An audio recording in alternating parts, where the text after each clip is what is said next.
कि ये normal stage है, कोई दिक्कत नहीं है, ऐसा करके उन्होंने बोला। बट मैं डर गया था गाइस मतलब वो चीज़ अभी भी सोचता हूँ ना थोड़ा सा। इसमें कितनी सारी कीड़ियाँ चढ़ गई, आया कैसे हटाऊँ यार। मैं खुद अपना मतलब निकालता था guys. Hello good morning everyone, welcome back to my YouTube channel with Rohit Sehgal क्या व्लॉग्स। तो गाइस मुंबई में सुबह हो चुकी है, मतलब मेरी ज़िंदगी के स्यापे फिर से शुरू हो चुके हैं। तो गाइस मैं ना अभी जिम में आया हूँ आज ना। एक्चुअली कल रात को मैं जिम होके गया, उसके बाद मैंने कहा चलो सुबह जाके देखते हैं एक बारी। अभी वैसे टाइम तो ज़्यादा लेट हो गया बिकॉज ऑफ उसका रीज़न है क्योंकि रात को मैं लेट सोया गाइस, कम से कम भी 3 साढ़े 3 बजे सोया क्योंकि व्लॉग एडिट करनी थी। आपने देखा कितनी लेट मैंने व्लॉग को एंड किया इस वजह से। तो गाइज़ अभी मैं जा रहा हूँ जिम करने के बाद कुछ भी ऐसा प्लान नहीं है कहाँ जाना है। बट हाँ गाइज़ मैंने सोचा था कि घूमने के लिए जाऊँगा, बट रूम पे आज पानी नहीं है। कपड़े धोने थे मैंने, लेकिन कपड़े अभी तक गाइज़ धुले नहीं है। ये कपड़े मेरे पीछे इतना पड़ गया ना, मैं क्या बताऊँ, धुलने पे ही नहीं आ रहे मेरे कपड़े। ये देखो गाइज़, ये मेरे सामने जिम आ गई। ये पार्क देखो कितना अच्छा है, ये मेरा फेवरेट पार्क है गाइस। जिम में ना वीडियो इसलिए नहीं बना पाता क्योंकि ना अंदर गाने चल रहे होते हैं। तो गाने अगर मैं चला के वीडियो बनाऊंगा ना तो ना मेरी आवाज़ सुनाई देगी, तो कोई फ़ायदा नहीं है। इस वजह से मैं जिम के अंदर वीडियो नहीं बनाता, इसलिए छोटे छोटे कट्स क्लिप डाल देता हूँ। बाकी मैं ट्राई करूँगा अगर आज गाने वाने नहीं चल रहे होंगे तो मैं आज व्लॉग अंदर भी शूट करूँगा। हाँ तो गाइस मेरी जिम हो चुकी है, अभी बजे देखो 1:30 बज चुके हैं अभी। तो अभी मैं यहाँ से गाइस घर जाऊँगा, लेकिन उससे पहले गाइस बहुत ज़्यादा तेज़ धूप है आज, तेज़ धूप है, कड़क धूप है, इसलिए मैंने सर पे रख लिया है अभी उड़ जाएगा, वैसे हवा चल रही है। तो गाइस मैं क्या बोल रहा हूँ, हटा ही देते हैं, छोड़ो। हाँ तो गाइस मैं क्या बोल रहा हूँ आपको, आज मैं ना आपको बताने वाला हूँ गाइस कि मैं मुंबई छोड़ के क्यों गया था घर पे। ठीक है, एक बार ही मैं सोच रहा हूँ इधर पार्क में ही बता दूंगा, देखो कोई नहीं है। और थोड़ी बात भी ऐसी थोड़ी पर्सनल है तो आप सबके साथ शेयर करना चाहता हूँ मैं। मुझे ऐसा लगा कि आपको बताना चाहिए ताकि आपसे एक भी चीज़ ना मैं छुपाऊँ बिल्कुल भी। तो गाइस मैं सोच रहा हूँ कि उधर देखो, उधर बैठ के आपको बताता हूँ वहाँ क्या रीज़न था मेरा ऐसा कि मैंने मुंबई छोड़ा। आप सबको जानना बहुत ज़्यादा ज़रूरी है। इधर बैठते हैं, यहाँ पे आ गए हूँ, बैठते हैं यहाँ पे, डिस्कशन करते हैं एक बारी। हाँ तो दोस्तों मैं बैठ चुका हूँ यहाँ पे, देखो आलती पालती मार के बैठ गया हूँ मैं। तो गाइज़ देखो मैं आपके साथ ना ये बात इसलिए शेयर कर रहा हूँ ताकि मेरी जो जर्नी थी, मैं मुंबई क्यों छोड़ के गया था, वो आप सबको पता होना चाहिए। इस वजह से मेरे को लगा कि आप सबके साथ शेयर करना चाहिए था मुझे। यहाँ से मैं निकल गया था छोड़ के, सारा सामान वगैरह पैक करके A to Z पूरा सबका हिसाब करके चला गया था। फिर मैं वापस आया, जो मेरे साथ बीता वो सब मैं आपको बताऊंगा। तो गाइज़ जब मैंने एज एन AD करना शुरू किया तो मुझे, जब मैं इंडस्ट्री के अंदर गया तो मुझे चीज़ें पता चलने लगी कि किस तरीके से काम होता है। देखो स्टार्टिंग में जब मैं गया तो मेरा पूरा फोकस वो ये, हमारा फोकस ना पूरा काम पे रहता है कि हम लोग क्या सीखें, क्या करें, क्या चीज़ें करें। तो ऑलवेज मेरा माइंडसेट ये रहता था कि मुझे सीखना है, सीखना है, सीखना है। तो जब मैं एज एन जूनियर करता था, जूनियर आर्टिस्ट मतलब पीछे भीड़ में खड़ा होता था, तब भी मैं देखता था अरे ये कैमरा डिपार्टमेंट कैसे काम कर रहा है, ये अच्छा ये डिपार्टमेंट क्या होता है, अच्छा ये क्यों काम करते हैं, किस तरीके से काम होता है ऐसा। तो जब एज एन AD आया तब भी मेरा माइंडसेट वही था कि मैं सीखूँ। तो मैंने एज एन AD मतलब ये समझ लो 1 साल में मैंने इतना अच्छा ग्रो किया ना लाइफ में कि मैं सारी चीज़ें समझ गया इंडस्ट्री की कि क्या चीज़ें होती हैं, किस तरह से काम होता है। कोई भी डिपार्टमेंट लगा लो, स्पोर्ट दादा का क्या काम होता है, कॉस्ट्यूम वालों का क्या काम होता है, साउंड वाले का क्या काम होता है, ठीक है। उसके अलावा कैमरे की सारी चीज़ें मुझे पता चल गई, लेंसेज के बारे में पता चल गया, फ्रेम के बारे में पता चल गया, जो इक्विपमेंट्स होते हैं जो कि सेट पे चीज़ों का यूज़ होता है, किस तरीके से क्या चीज़ें आती हैं, कैसे बुलाई जाती है, सारी चीज़ मैनेज करना, वो सब चीज़ें मैं सीख गया गाइस, एवरीथिंग। पॉइंट इज़ कि गाइस मैं ना जब ये काम कर रहा था तो मैंने एक चीज़ और सीखी कि ना बॉलीवुड इंडस्ट्री में ना इंसानियत जो है, इंसानियत एक होती है ना, इंसानियत, किसी का भला करना या फिर किसी के बारे में अच्छा सोचना।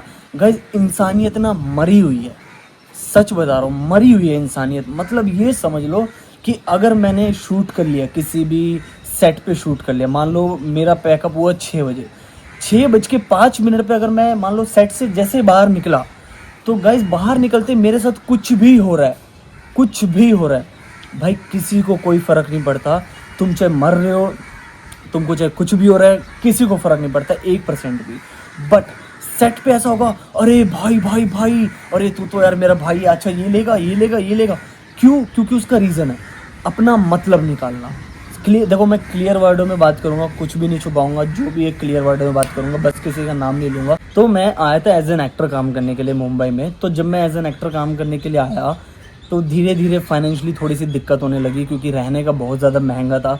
मतलब मुंबई में रेंट निकालना ही बहुत बड़ी बात है अपने खर्चे से। गाइस जब मैं एज एन एक्टर काम कर रहा था ना, तो बहुत सारी चीज़ें हमको नहीं पता थी जो कि इंडस्ट्री के अंदर चलती है। मैं भी बॉलीवुड में आया था, चमक धमक देख के आया था, बट प्लस पॉइंट ये था कि मैं सीख के आया था पूरा A to Z। मेरे ऑलवेज माइंड में ये रहता था कि मैं जब भी घर से निकलूँ, मुंबई में पहुँचूँ, तो मैं सीख के जाऊँ। क्योंकि जो मेरे गुरु जी हैं, रिक्की सर है, वो ऑलवेज मुझे बोलते थे रोहित सीख के जाइयो और वहाँ पे कम से कम भी 6-7 महीने का बैकअप बना के जाइयो। बट मैं बैकअप बना के नहीं आया, मैं सिर्फ 1 महीने का खर्चा लेके आ गया। उसमें से भी गाइस आते सिक्योरिटी ब्रोकरेज हो गया, वो सब हमको नहीं पता था कि देनी होती है। गाइस यहाँ से उस तरफ चलते हैं, यहाँ पे काका आ गए हैं, पीछे काका बैठे हैं, तो इसलिए उनको सोना है, तो मैंने कहा डिस्टर्ब नहीं करना उनको, तो वो सो जाएंगे आराम से। तो वहाँ पे एक है जगह, वहाँ पे बैठ के हम लोग बात करते हैं। गाइस यहाँ पे बैठता हूँ, इसके इधर बैठता हूँ, इधर बढ़िया है, यहाँ पे हवा भी आएगी और थोड़ी सी सही रहेगी। हाँ चलो 1 मिनट रुक जाओ, सेट कर रहे दो सामान, फिर शूट करता हूँ। हाँ तो गाइज इंसान मेरे घर में हमेशा यही, अरे भाई कीड़ी आ रही, बहुत सारी कीड़ियाँ थी यार, मेरे फ़ोन पे कीड़ियाँ चढ़ गई यार। गाइज मैं गलत जगह पे बैठ गया था, मेरे फ़ोन पे कीड़ियाँ चढ़ गई थी, वो कितनी सारी, कैसे उठाऊँ भाई? बहुत सारी कीड़ियाँ चढ़ गई थी मेरे पैर पे, फटाफट मैंने हटाई, अभी मेरे फ़ोन पे चढ़ गई, कैसे हटाऊँ यार? ये देखो कितनी सारी कीड़ियाँ चढ़ गई। आए पहले इसको बैग को इधर रखता हूँ, ठीक है, उसके बाद देखता हूँ कैसे लूँ यार, मेरे को देखा ही नहीं यार गाइस, लाल हो जाएगा इधर से पूरा ना। हाय भाई फ़ोन कैसे उठाऊँ? डंडी ढूंढता हूँ पहले तो। अरे यार मेरी ज़िंदगी के स्यापे शुरू हो गया दोबारा से, मेरी ज़िंदगी ना, सच में बताऊँ ना, ये डंडी लेता हूँ। नहीं यार ये तो पेड़ है, फ़ोन वोन में ना घुस जाएगी यार, ये डंडी लेता हूँ। शिट यार गाइस बहुत मोटी मोटी कीड़ियाँ, बहुत मोटी कीड़ियाँ, नहीं कीड़े कह लो उसको, लिटरली पता नहीं चला, अभी देख के बैठना पड़ेगा मुझे। कीड़ियाँ हैं यहाँ पे ना, इधर करता हूँ इसको डंडे से, देखना गाइस। ओ भाई ये कीड़े हैं, कीड़े बहुत सारे थे ना, कितने सारे हैं देखो गाइस, मेरे पैर पे चढ़ गए थे, मैं तो डर गया था पूरा। ये कीड़ियाँ उतारनी है, ये कीड़ियाँ। गाइस जलन हो रही है मेरे पैर पे ना, बहुत ज़्यादा जलन हो रही है। देखो मेरा पूरा फ़ोन ख़राब हो गया, मैं गलती हो गई, देखो गाइस ये पूरा फ़ोन गंदा हो गया है, मतलब एकदम से जैसे वो ये चींटियाँ काटती है ना, जी ऐसे करके वैसे काटा मेरे को, बहुत बहुत जलन मार रहा है। अभी पता नहीं क्या होगा, इस पर ना तेल लगा लूँगा घर पे जाके, है ना, सबसे बेस्ट है। जो पैकअप होने के बाद रिश्तेदारी ख़त्म, सच में बता रहा हूँ। कुछ लोग हैं बहुत ज़्यादा अच्छे हैं, कुछ ऐसे हैं जो कि बहुत ही बुरे हैं, मतलब ज़्यादातर आपको बुरे मिलेंगे। अच्छों की जो वो है ना रेशो, अच्छों का रेशो जो है वो आपको बहुत कम मिलेगा, बुरे बहुत ज़्यादा है। कोई देखो कास्टिंग के थ्रू कोई लोगों को ठगता है, कोई कास्टिंग काउच के थ्रू ठगता है, अपनी बातों में लेके आता है, क्योंकि इंडस्ट्री के बाहर चीज़ें पता नहीं है कि किस तरीके से काम होता है, क्या चीज़ें है। मेरे को ऐसा अब लगता है कि मैंने बिल्कुल सही किया कि मैंने अपना यूट्यूब चैनल खोला, ताकि आप सबको बहुत कुछ पता चल रहा है, ताकि आप सब लोग अवेयर रहो, मेरे थ्रू अवेयर रहो, क्योंकि मेरा तो एक्सपीरियंस है इस वजह से। वही यहाँ पे मैं टॉवल बिछा देता हूँ ये, क्योंकि ये बहुत ज़्यादा गर्म हो रखा है और बैठने की जगह मिली है मुझे। हाँ अभी भी थोड़ा गर्म लग रहा है, बट ठीक है। आय हाय हाय हाय। और जब तक शूट चल रहा होता है ऐसा दिखाते हैं कि भाई यही है जो है हमारी जिंद जान है, सब कुछ यही है। शूट ख़त्म, अपना मतलब निकला, फिनिश। मैं आपको सच बता रहा हूँ, एज एन एडी जब मैं भी काम कर रहा था, मैं खुद सेल्फिश हो गया था गाइस, मैं खुद सेल्फिश, मैं आपको सामने से बता रहा हूँ कि मैं खुद सेल्फिश हो गया था। मैं क्या करता था कि अपना मतलब निकालने के लिए सेट पे मैं बोल देता था ठीक है हो जाएगा, अरे आप ना ये कर लीजिए बस हो जाएगा। मैं खुद अपना मतलब निकालता था गाइज, मैं खुद सेल्फिश हो गया था, क्योंकि वो कहते हैं ना कि जैसी संगत वैसी रंगत, वही चीज़ है।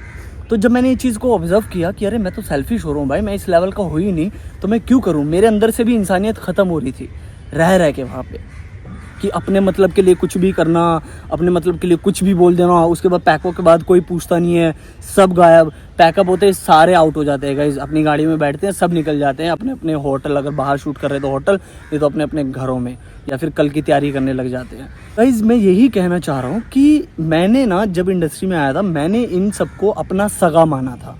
सगा इन द सेंस कि भाई यही है, इनके लिए जान झोंक देने, जो कि एक्टर का माइंड सेट होता है। जब मैं क्रू में आया तब मुझे जाके पता चला कि भाई एक्टर्स को कितना पागल बनाया जाता है, उनको कितना इंटरव्यूज़ देखे हैं मैंने, कितना कुछ देखा है अच्छा ही अच्छा इंडस्ट्री के बारे में। ठीक है, देखो गाइज मैं किसी की बुराई नहीं कर रहा, मैं बस वो रियलिटी सामने लाना चाहता हूँ जो कि मेरे साथ हुआ है। और मेरे को ना कोई इंसाफ चाहिए, कुछ नहीं चाहिए, मैं बस इतना चाहता हूँ कि मैंने जो यूट्यूब चैनल खोला है उससे बहुत सारे लोगों का फ़ायदा हो, बहुत सारे लोग बचे जो मैंने फेस किया। एक तो वो होता है ना कि क्रू में ना लाइक सारे ना चिड़चिड़े रहते हैं, कोई इधर भाग रहा है, अरे ये लाइट नहीं लगी अभी तक, अरे एप्पल बॉक्स लेके आ, अरे यार एक्टर क्यों नहीं आया यार अभी तक।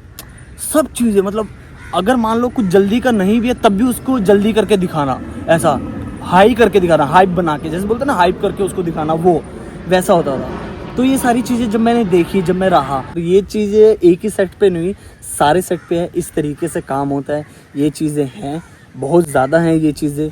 और अगर गाइज मान लो अगर मैंने अच्छा काम कर दिया और एक गलती से बुरा काम कर दिया तो गाइज बहुत गाली पड़ती है, सच बता रहा हूँ। क्रू में तो बहुत ज़्यादा गाली पड़ती है, ऐसा मतलब छोटी मोटी गाली नहीं, माँ बहन की गाली हो गई, बहुत गंदी गंदी गाली। मेरे सामने का एक्सपीरियंस है यार, मैं किसी का नाम नहीं ले रहा, मेरे सामने की बात है।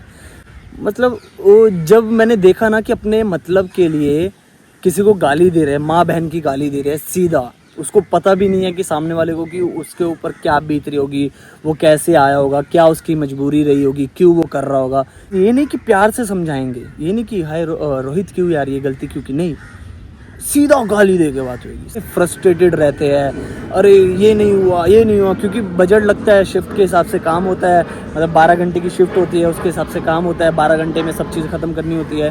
तो इस तरीके से काम होता है इंडस्ट्री में, ठीक है। एक्टर्स से प्यार से बोलेंगे, उसका रीज़न है क्योंकि एक्टर्स का अगर माइंडसेट चेंज हो गया तो वो टेक नहीं दे पाएगा, क्योंकि एक्टर्स का ना एक मूड होता है, मूड के साथ वो गो विद द फ्लो जाता है, वो मूड पकड़ के रखता है, क्योंकि उसको परफॉर्म करना होता है कैमरे के आगे।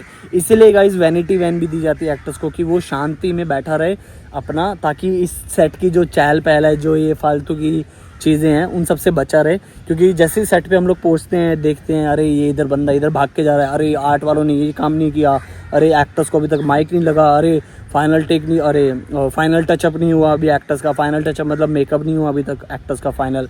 तो वो सारी चीज़ें भसड़ वसड़ चलती रहती है इतनी, इस वजह से एक्टर्स को भी वैनिटी वैन दी जाती है कि वो बैठे आराम करे और अपनी तैयारी करे। वैसा इस सेट की लाइफ होगी, मुंबई की लाइफ होगी, ये सारी चीज़ें ना एक नए बंदे के लिए वैसा था, मतलब मेरे लिए वैसा था कि भाई ये चल क्या रहा है, मतलब यहाँ पे मतलब ना कोई किसी से ढंग से बात कर रहा है, कुछ भी चल रहा है, कुछ भी, मतलब जितनी गंदगी है ना वो सब इधर देखी मैंने, सच बता रहा हूँ। तो ये सारी चीज़ें देख देख ठीक है यार, लर्निंग पीरियड है, सीखता है बंदा है, लेकिन उनको एक चीज़ सोचनी चाहिए, जब वो भी इंडस्ट्री में नए नए आए थे तब भी तो वो भी हमारी तरह थे, तब भी तो हमारी तरह थे वो। तो ये सारी चीज़ें देख के ना मैं गाइस डिप्रेशन में आ गया था, मैं लिटरली इतना फ्रस्ट्रेटेड हो गया था। क्योंकि देखो जब भी क्रू में काम करते हैं ना खाने का पता, मेरा डाइट पूरा ख़राब हो गया, जो मैं खाता था वो सब छूट गया, क्योंकि भगदड़ का हिस्सा बन गया था ना मैं, इसलिए। उसके बाद गाइस ना मेरा सोने का, क्योंकि 12 घंटे की शिफ्ट है, अगर मान लो मुझे सुबह 5 बजे शूट पे जाना है तो 3 बजे उठना पड़ेगा, क्योंकि 3 बजे उठ के नहाऊंगा, 1 घंटा जाने में लगता है, लोकेशन पे डिपेंड करता है, कभी कभी 2 घंटे भी लगते हैं। तो जैसे मान लो अगर मुझे सुबह 5 बजे शूट पे जाना है तो 3 बजे उठूँगा, 3 बजे उठा, उसके बाद गाइस शूट करते करते करते करते मान लो 6 बजे पैकअप हो गया, क्योंकि क्या होता है अगर 6 से 6 की शिफ्ट है ना तो क्रू को 1 घंटा पहले आना पड़ता है। तो 5 बजे अगर मैं गया तो शाम के 6 बज जाती थी, क्योंकि शूट पैकअप होगा वो शिफ्ट के हिसाब से होगा, डजन मैटर तुम 1 घंटा पहले आए और 2 घंटा पहले आए, ठीक है। उसके बाद 6 बजे के बाद पैकअप हुआ तो गाइज काम ख़त्म नहीं हुआ, पैकअप होने के बाद फिर हमको कल की तैयारी करनी पड़ती थी, 1-2 घंटा हमारा उसमें जाता था वहीं पे, तो 8 बज जाती थी, फिर घर आते आते 10, तो उसके बाद फिर सोना, फिर नेक्स्ट डे 3 बजे उठना। तो कितने घंटे की स्लीप हुई, सिर्फ 4 घंटे की, 3 घंटे की, 5 घंटे की ये स्लीप हुई गाइस। वो ना मेरी स्लीप पूरी हो रही थी, ना मेरा खाने का अता पता, फिटनेस की ऐसी तैसी हो गई थी। उसके बाद स्किन मेरी इतनी डैमेज हो गई थी, इतनी डैमेज हो गई थी, मैं आपने तो देखा होगा जो मेरी पुरानी फैमिली है कि जब मैं 1-2 प्रोजेक्ट कर रहा था तो उसमें पूरा काला हो गया था। तो ये चीज़ हुई। तो फिर उसके बाद मैंने एक बड़ा प्रोजेक्ट ज्वाइन किया, बहुत बड़ा प्रोजेक्ट ज्वाइन किया मैंने, उसका नाम नहीं ले रहा मैं। उस प्रोजेक्ट में गाइज मैं एक ही चीज़ बोलूँगा, जितने बड़े प्रोजेक्ट होते हैं ना उसमें उतनी ज़्यादा दिक्कतें होती हैं, उसमें उतनी ज़्यादा वो कहते हैं ना पावर का दम होता है, उसमें उतनी ज़्यादा दिखाई जाती है वो चीज़ें। उसके बाद फिर मैंने डिसीजन लिया कि मैं एज एन क्रू में काम नहीं करूँगा, क्योंकि मेरी सारी चीज़ें बिगड़ रही हैं।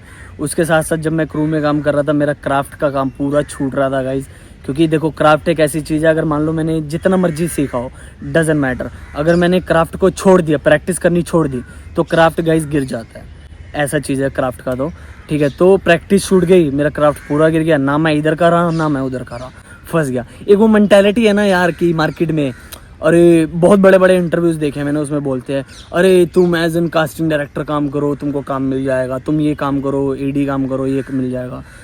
तो मैं एक ही चीज़ बोलूँगा गाइज, पहले का टाइम था वो, अब के टाइम में चीज़ें चेंज हो चुकी है। अब के टाइम में एक बात बताओ, कॉमन सेंस है, आप सबसे पूछता हूँ मैं, आप सब मुझे कमेंट में बताना। अब मान लो मुझे अगर एडी के लिए हायर किया गया है, मतलब एज एन असिस्टेंट डायरेक्टर मुझे हायर किया गया है, तो अगर डायरेक्टर या कोई भी मुझे अगर मान लो रोल दे देगा कैमरे के आगे परफॉर्म करने के लिए, तो जिस चीज़ के लिए मुझे हायर किया गया वो कौन काम करेगा, है ना, कॉमन सेंस, वो कौन काम करेगा, वो काम तो मुझे करना पड़ेगा ना। हम जैसे लोग ना दब जाते हैं, हम जैसे लोग पीछे रह जाते हैं, क्योंकि हमारे हाथ में पावर नहीं होती, उनके सबके हाथ में पावर होती है। फिर मैंने कहा भाई एक काम कर, इस सब को छोड़, देख ऐसे तो चांस मिलने नहीं वाला एज एन एक्टर मैं अगर सोचूं, क्योंकि मेरे को हायर उसके लिए किया गया है, तो नहीं होंगी चीज़ें, ठीक है। और एक ना ऑडिशन का ना प्रोसेस है, पहले कास्टिंग असिस्टेंट आपका ऑडिशन देखेगा, अगर उसको अच्छा लगेगा तो वो कास्टिंग डायरेक्टर को भेजेगा, फिर कास्टिंग डायरेक्टर देखेगा, कास्टिंग डायरेक्टर देखने के बाद उसको अच्छा लगेगा, फिर वो आगे प्रोड्यूसर को भेजेगा, तो ऐसे चलता है। प्रोड्यूसर के जाने के बाद फिर डायरेक्टर के पास जाएगा, डायरेक्टर के बाद फिर क्लाइंट के पास जाएगा, फिर चैनल के पास जाएगा, मतलब 6, 7, 8 अप्रूवल है, उसके बाद जाके काम मिलेगा। मान लो एक डायरेक्टर को पसंद आ गया, अरे हाँ इसकी हाइट अच्छी है, बढ़िया है, मान लो प्रोड्यूसर को पसंद नहीं आया, अरे यार थोड़ा सा पतला है, थोड़ा हेल्दी होना चाहिए, फिर चैनल को लगेगा कि अरे यार नहीं यार इसकी आंखें थोड़ी छोटी है, तो ऐसे भी होता है गाइस। मान लो अगर नाक थोड़ा सा लंबा है तब भी रिजेक्ट हो जाते हैं बंदे, या फिर कुछ भी है, मतलब कुछ भी ऐसा फाइनल नहीं है, ऐसा इट्स नॉट, मतलब ये मतलब डिपेंड नहीं करता कि सिर्फ एक्टिंग के बेस पे तुमको काम मिलेगा, लुक बहुत ज़्यादा मैटर करता है, इसीलिए बहुत सारे लोग रह जाते हैं, ये रीज़न है। क्योंकि ठीक भी है यार, कैरेक्टर के हिसाब से जाएंगे तभी तो काम मिलेगा ना, ठीक है, वो प्रोसेस है, उसको क्या कर सकते हैं, उसको कुछ नहीं कर सकते। तो फिर मैंने फाइनल किया कि मैं एज एन एडी नहीं करूँगा, एज एन एक्टर करूँगा। फिर जब मैं एज एन एक्टर पे उतरा, फिर मेरे को जब मैंने ऑडिशन देना शुरू किया, मेरे को लगा मेरा क्राफ्ट गिर गया, इस वजह से मुझे काम नहीं मिल रहा। फिर ये सारी चीज़ें चलते करते फिर मुझे घर से प्रेशर आने लग गया, फिर उसका अलग से मेरे ऊपर इम्पैक्ट पड़ा। घर वाले बोल रहे थे कि अब छोड़ दे, बहुत हो गया, आ जा घर पे, क्योंकि देखो वो एक रहता है ना यार, एज रहती है, एक एज के बाद ना, मतलब देखो शादी भी करनी होती है, घर भी संभालना होता है, वो जो कि घर वालों की बात बिल्कुल जायज़ है। तो ऐसा घर वालों ने बोला कि अब आ जा, छोड़ दे, बहुत टाइम हो गया, तूने ट्राई कर लिया। और जब मैं क्रू में काम कर रहा था तो घर वालों को कैमरे के आगे दिख नहीं रहा था, तो वो बोलते थे क्या कर रहा है, उनको समझाना बहुत डिफ़िकल्ट है जो इंडस्ट्री से नहीं है कि एक्चुअल में काम क्या कर रहे हैं, बट एज एन क्रू में मैंने सीखा। तो घर वालों को प्रेशर आया, ऊपर से ये सारी चीज़ें चल रही थी मुंबई में, मैं किसी को कुछ नहीं बता रहा था, तो मैं बहुत ज़्यादा गंदे वाला डिप्रेशन में चला गया। फिर मुझे लगा कि मेरे को दवाई करनी चाहिए। फिर मैंने मुंबई में ही एक डॉक्टर ढूंढी, मतलब बहुत अच्छी है वो, तो उन्होंने मेरी दवाई की। जब दवाई की उन्होंने बोला कोई बात नहीं रोहित, ये नॉर्मल स्टेज है, कोई दिक्कत नहीं है, ऐसा करके उन्होंने बोला। बट मैं डर गया था गाइस मतलब वो चीज़ अभी भी सोचता हूँ ना, थोड़ा सा रोने का मतलब वो हो जाता है वैसा ना, अभी रोना आ गया, मतलब वो चीज़ सोच के हो जाता है गाइस वैसा ना। तो उन्होंने बोला कोई बात नहीं रोहित, डरने की ज़रूरत नहीं है, बिल्कुल भी तुम ठीक हो, ऐसा करके बोला उन्होंने तो ठीक है दोस्तों, इस पार्ट को मैं इधर ही ख़त्म कर रहा हूँ। Guys please like share and comment करके बताना कि क्या चीज़ अच्छी थी, क्या चीज़ बुरी थी, ताकि मैं उन चीज़ों को इम्प्रूव कर पाऊँ। तो ठीक है दोस्तों, मिलते हैं नेक्स्ट पार्ट में, तब तक के लिए आप अपना ध्यान रखिए and thank you so much for watching guys, see you, bye. पानी आ गया गाइस, कपड़े धोऊंगा, ये सारे कपड़े गंदे पड़े हैं।